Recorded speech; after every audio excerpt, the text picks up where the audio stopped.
Welcome to the supernatural shore, to the liminal place where land meets sea, and to the magical world of the mythical Silkie. Have you ever wanted to swim in the deep blue sea with the seals? If so, perhaps you're descended for the seal folk, a mythical creature connected to the Atlantic grey seal that comes each autumn to the Isle of May to give birth to its pups. Except these mythical creatures, they hae a secret inside them. For if they take off their coats, they look like you or I. They're called selkies or silkies, for when the weather is bad, their coat, it rises, and when the weather is good, it lies flat and feels soft and silky. Nae stories are mair enchanting than that o' the seal folk. There are different theories about their origins, but I believe that they come from the Sami, a race of indigenous people from Finnmark in Scandinavia. The Sami were said to be great sorcerers who had powers of prophecy, healing, the ability to control the weather, and to be able to shapeshift into large sea animals such as seals. Well, the traditions of the Sami, they were carried by the Norsemen to Shetland and Orkney. And through time, they morphed into mythical creatures called the Finnfolk, a race of dark amphibious sorcerers, feared by mortal man, for they would capture humans and hold them captive in their secret, disappearing islands. They would wreck boats, cause drownings, and steal catches just for fun. Through time, these stories they morphed again into that of the gentle seal folk. And just like the mermaid, folk for the coasts and the islands believed in their existence, that they were real. Over the years, there were many documented sightings, skins on rocks, and naked people walking along the shore. This might have been the Arctic Inuit who ventured south during the Little Ice Age and were drying their skins after a long voyage. We will never know, but what we do know is that silkies are shapeshifters. I like to think that as mortal women are so connected to the moon, that perhaps a silky maid's power to transform would be heightened during a full moon, when she could come ashore to dance upon the sands.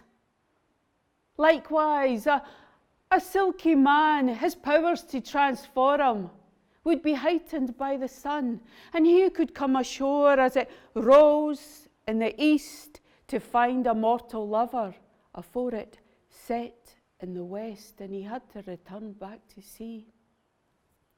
I once met a silky man and can confirm that they are very handsome in human form, with their thick, wavy hair, pale skins, and shiny dark eyes.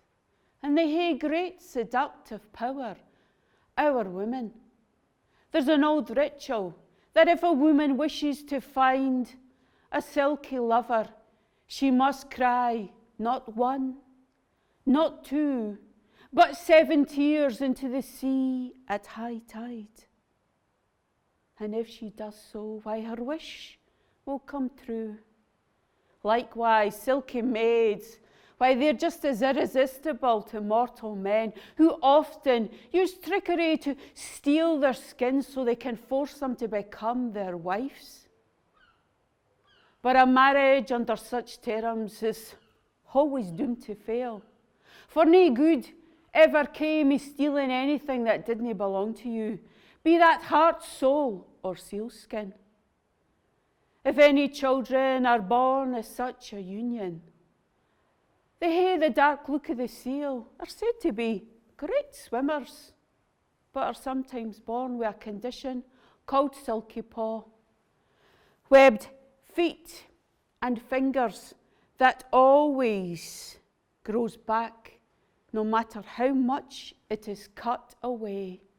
Often it is these children that find their mother's skin. When they give it back to her, she goes back to the sea, leaving them behind with a mortal, repentant father. One of the reasons why there is so many selkie stories in Scotland is it gave great comfort to folk who had lost loved ones at sea to think that they had joined the seal folk, that they one day might see them again if they come ashore and took off their skins.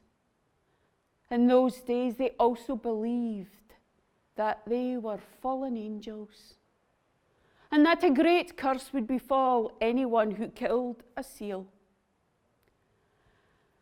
The story I'd like to share with you is my version of a traditional tale for the north of Scotland called The Seal Killer. It was only during the hard times that folk from Scotland would kill a seal to make use of its skin or blubber, for they feared a great misfortune would happen if they took the life of a seal. But there was once a man called James for Caithness, and he didn't pay any heed to this old belief. He lived his life as he pleased, caring nae for the company nor opinion of others. He made no secret of the fact that he hated seals, for according to him they ripped his nets and they stole his catch. The only thing he did heed was that he ne'er fished on a Friday, believing that this was a day when the sea was at its cruelest. 6 days out of 7, like his father and grandfather afore him, he would tack out his boat far past the skerries, and he would sing an ancient Sami tune to call to the seals. Yo, yo, yo, yo, yo, yo. Oh, yo, yo, yo, yo, yo, yo, yo, yo, oh, yo, yo. He'd been taught that when he was but a wee bairn. And as he sung the Sami song, the seals, why they would gather round to listen. Not many people ken this. But seals, they love music, especially the fiddle. And if you call to them, they will call back to you. That is one of the reasons that folk believed that they were lost fishermen or fallen angels, for they were surely more than just animals. One day while James was out hunting, he sung the song, and a great grey seal, she broke the surface of the water. He wasted no time and stabbed it in the breast. But before he could capture it, it dove beneath the waves, while he cursed out loud. No, a cause he had lost the seal. There was plenty more of them he could kill. A cause he had lost that knife. That meant something to him. It was his father's. Full dismay, he took his boat and rode hame. He climbed the cliff path to his hoose and poured hisself a large drammy whisky, then another, then another. And then he fell asleep in his chair in front of the fire. He was awoken a few hours later by a loud knocking at his door. When he opened it, there stood a tall stranger with a long black coat. "Are you the seal killer?" he asked. "I said James. "What do you want?" "Then I've a job for you. Come with me." "Oh, can I no wait till morning, man?" said James. "No," said the tall stranger. "You must come now. You will be well rewarded." Still half drunk, he pulled on his oilskin and went out into the stormy night that lay siege to the land. With the stranger, he was so strong, he pulled him up onto the back of a large black stallion with just one hand. And they rode off, the horse only stopping when they reached the edge of a high cliff. They dismounted. And afore James kent what was happening, the stranger, he wrapped his arms tightly round him and threw himself off the cliff. Afore they hit the water, the stranger put his lips over James's mouth and blew into his lungs. Down, down, down, down below they went. James gied up struggling, for the stranger was too strong, and he feared he was already dead. Or perhaps it was just a drunken dream.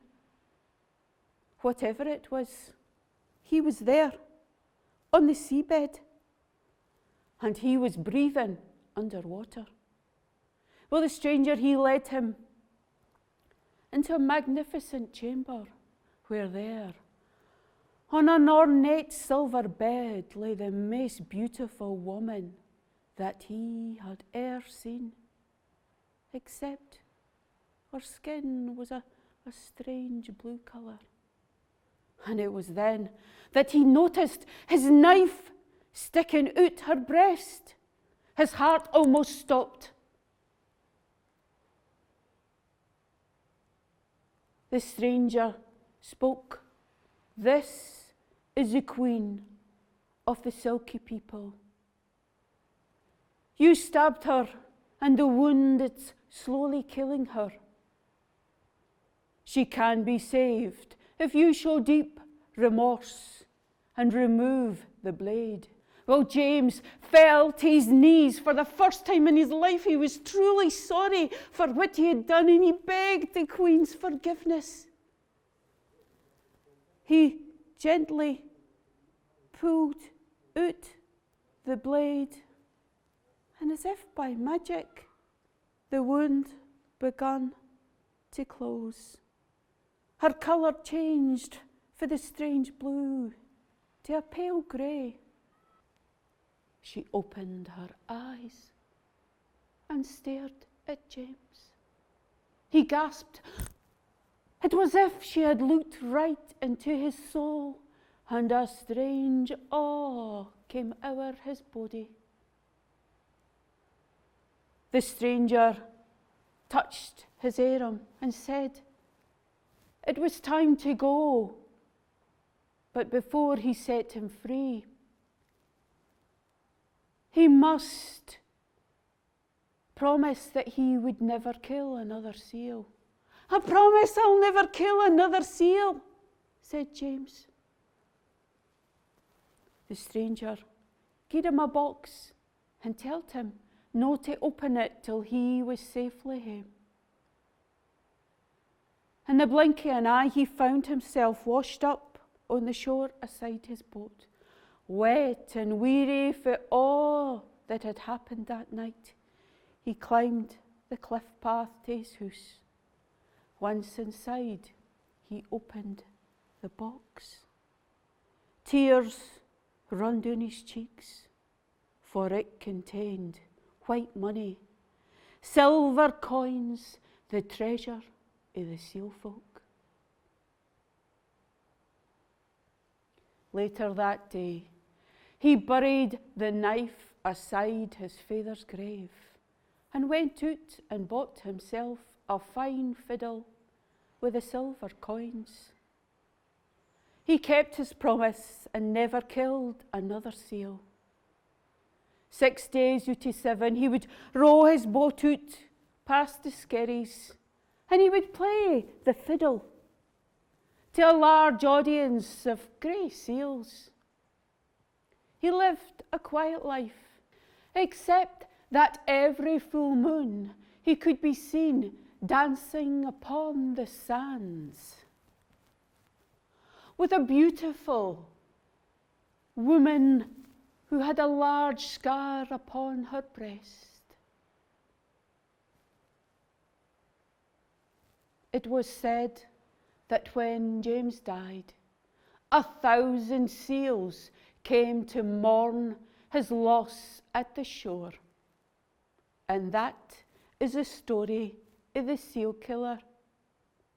Sadly, the numbers of Atlantic grey seals are in great decline, so we must do everything we can to protect them and remember them through these ancient stories. If you're ever out walking and see a seal on the 34th, sing to them. You never know, they might just sing back to you.